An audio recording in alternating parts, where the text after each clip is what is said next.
Here we go again. Another Penny Hunt and Fill series episode 26, boxes 38 and 39.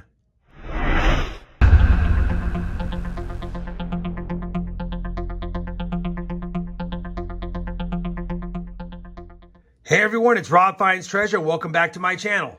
Once again, we're on a mission to get some more pennies for this Lincoln Penny album that I have in front of me. This is going to be episode 26. We've got a 2-box hunt. This is from a Bank of America branch that I don't normally get pennies from, so I'm hoping this 2-box pickup produces some finds that we haven't found yet. Now, as I've said in previous episodes, if you haven't watched the first 25 episodes of the hunt, please check out my playlist, link both down below in the video description as well as pinned up here. That way you can get caught up on the progress before seeing where we're at as of today. Now, that being said, for those that are already caught up, you'll remember that last episode, we actually failed to add any more pennies to the album, so we're still stuck at 170 out of 234 spots filled. That being said, we only need a 54S to complete the 50s and a couple of steel cents, if we're so fortunate enough to find any more, for the 40s. Then we get into the 30s, and the 30s have been my bane for this hunt because we haven't been able to find very many, although I have found many of these throughout all of my hunts. And as we move back into the 20s, we are getting our fair share of old cents, but a lot of them have been the same dates that we've already found, and none of the other findable dates just yet, like this 1925, 140 million minted. We should be able to find that one. 1919S, 140 million minted. Haven't found it yet. Either way, though, it's always fun cracking into a couple of boxes in anticipation of finding something cool, something old, maybe a variety, possibly an Indian headset. Fingers crossed. Now that we're all caught up and you remember where we're at, it's time to do the 2-box hunt. I know there's circulated pennies because I could see from the holes in the bottom. I've got a couple of circulated boxes, so we've got 100 rolls to hunt. I get asked quite a bit, so I'll bring it up for this video. If you're interested in any of my coin roll hunting mats, I do have links to those both down below in the video description and also pinned up here for your convenience.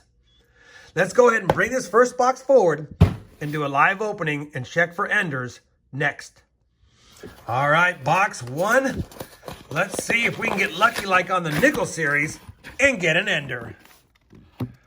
Well, I don't see any obvious enders. This one looks a little old, but we'll just take a quick peek. And that's probably going to be in the 70s. You guys probably already saw it. I think I already did as well. All right. No fancy enders to speak of, but it's what's on the inside that counts. Let me push this back. We'll get the hunt started. And as always, we'll let you know when we find our first find.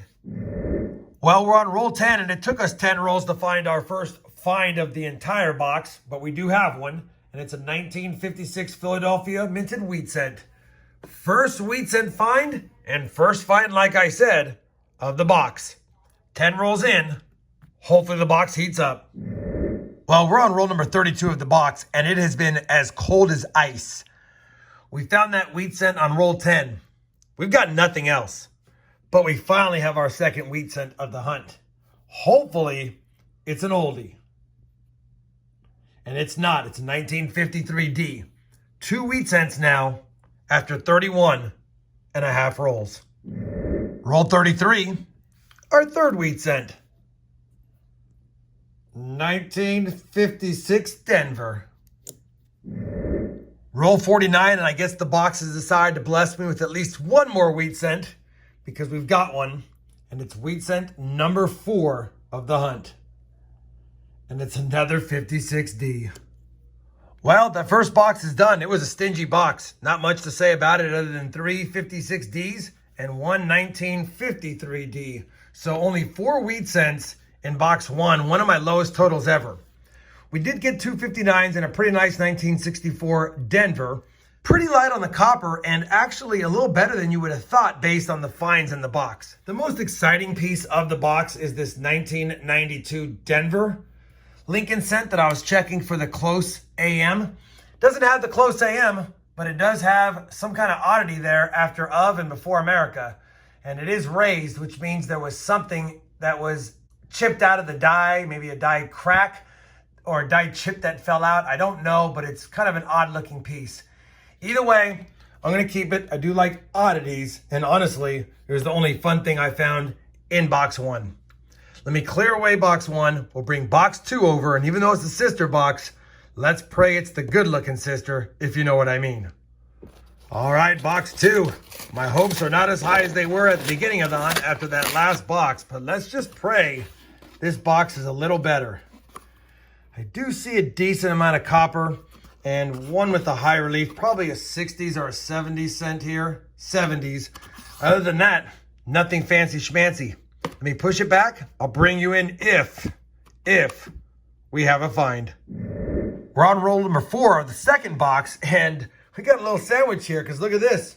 We've got a 1953, I believe, Denver, and a set of wheat ears right behind it. So we're going to have a couple of wheat cents, which will make 5 and 6 of the hunt. 1953D, which we have 2 of now, and a 1956D. That's so funny. We now have 6 wheat cents. There are only 2 different dates, 2 53Ds and 4 56.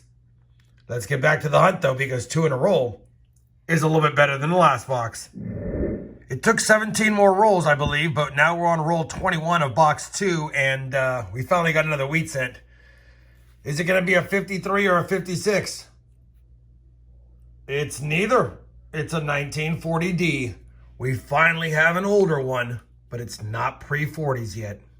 Wheat cent number 7. Roll number 22. Wheat cent number 8 is a 1958 Denver. Roll number 30. Wheat cent number 9. And this one's going to be a 1957 Denver. Well, it took 85 rolls to get to our 10th wheat cent of the hunt, but we do have it, and it's going to be another 57D. Well, we're on the last roll of the hunt, roll 100 of the hunt, and we're going to get a parting gift. Wheat cent number 11, which makes 7 for box 2, is going to be another 1958D. I don't see any other wheat cents. I'll be back with the wrap-up. Well, like I said, I'm back with the wrap-up. 100 rolls hunted. Only 11 wheat cents. 4 in the first tough box, 7 in the second tough box. 7 is not necessarily a bad number. It is below my average, about 8 or 9 per box, but that 2-box hunt was rough, and that is coin roll hunting. You're going to have boxes like this. 11 wheat cents, only 1 in the 40s, 1940D.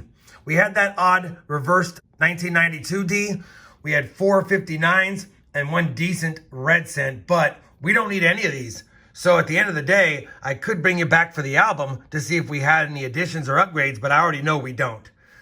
We also filled the copper cup just about at 2 boxes, which is decent for my area. So despite having the regular amount of copper, we did not have the regular amount of wheat cents. And I'll tell you, this reminds me of the Battle of the Bank series where B of A was my worst bank for pennies, and it held true to it. Once again, we decided to go to an old Battle of the Bank B of A and pick up a couple of boxes, and they were light. Either way, we're not going to give up on the series. We're going to keep on hunting. Let me go ahead and just show you the album. That way you get a good picture of the cents that we have in there and spend a few extra seconds just showing them off since there's not a lot of finds for this hunt. So as promised, since we didn't have any additions or upgrades, I figured I'd give you a little bit closer look at the album in its entirety. We're still stuck at 170 out of 234 cents. We've got that 2000 Wide AM as the final spot filler in the album. And most of the 90s are in pretty immaculate condition. Obviously, if I wanted to nitpick, I could say this 92D could use an upgrade, and I didn't realize that until now. So that's one that I'll keep on the radar. And if we keep looking along, most of them are bright red, BU looking type cents. We could use a better 82 small date copper, a better 79D, which I didn't realize as well. But most of those are in really nice shape. Maybe a better 81D. I know I've seen nicer examples than that. Moving down into the 70s, again, most of them are really nice. 74S could use an upgrade. 72D could use an upgrade. Obviously, we need the 70S small date. That 68D, although it's really nice, it's not as red as I'd like. And then the 62D also isn't as red as I'd like as well. We could use a 60 small date, which we've never found in any of my hunts. And I found a lot of 60D small dates, just not the 60P small date. We have 3 bonus spots down here, which I'll figure out what I want to put in there when the album gets complete or when it gets impossible to find scents. And then as we move into the wheat scents, there's not a lot of bright and shinies. We got a corroded 54P that I'll probably need to upgrade. We've got a corroded 50S that I could use upgrading on. And outside of that, most of these are in that XF range, nothing fantastic. We were fortunate enough to find a 43 steel scent. I don't know if we'll find a brother and sister to it, but that was a cool find. Still looking pretty good overall, and then it gets tough. A lot of the 39, 38, 37, 36, 35, 134, and of course the tougher dates back here get very difficult, and they're going to be hard to find, although I have found most of these ones in circulation throughout all my hunts. The 26S will be a very tough one, of course, as well as the 24S, 24D, 23S. I mean, a lot of these are low mintages. We should be able to find a 21 and a 20S and an 18S and a 19S and some other ones back here. But as we get into the teens S minted scents from 1915 back, that's going to be a tough challenge. We'll probably find a 1910 no problem, a 1911 no problem, and I have found quite a few 1909 VDBs in my day, and we'll probably find one of those or even a 1909. But the 09S and the 09S VDB will probably not be found. Either way, that's a look at the album. I wish we could have found some goodies in this hunt, but you got to go through boxes, and sometimes the boxes just aren't that productive. Hopefully you still enjoyed this penny hunt and fill despite the lack of finds. If you did, I'd appreciate a thumbs up. And as always, everyone, happy hunting and thanks for watching.